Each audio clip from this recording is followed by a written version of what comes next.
তার মা হতবাক হয়ে বলে আমি কিছুই জানি না, বুঝতে পারছি না কিভাবে নিজের গালে নিজেই চড় মারলাম। এইসব দেখে ইয়েনজু খুশি হয়।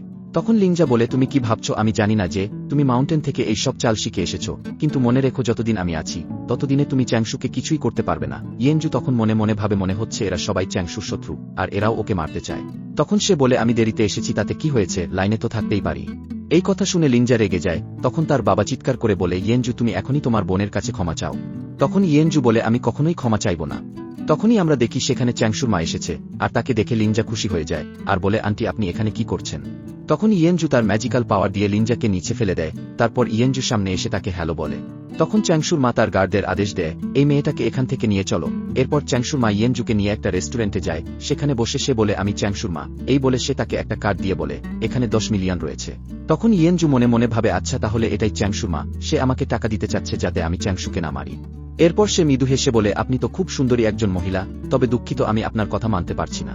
তখন চ্যাংশুর মা চিন্তা করে এতদিন পর চ্যাংশুকে কোনো মেয়ে এতটা পছন্দ করেছে, আমি এই সম্পর্কটা যেভাবেই হোক সফল করব। এইসব ভাবার পর সে অর্থের পরিমাণ বাড়িয়ে দেয় এবং বলে আমি তোমাকে 50 মিলিয়ন দেব। তখন ইয়েনজু নিজেকে নিজে বোঝাতে থাকে না আমি এই টাকা নিতে পারি না, আমার মাস্টার পাহাড়ে অপেক্ষা করছে, আমি তার বদলা নিতে এসেছি। তারপর সে সোজাসাপটা বলে দেয় আপনি আমাকে যতই টাকা দেন আমি এই চুক্তি ভাঙব না। এই কথা শুনে চ্যাংশুর মা খুশি হয়ে যায় এবং বলে আমি তো এটাই চাই যে তুমি এই কন্ট্রাক্ট না ভাঙো।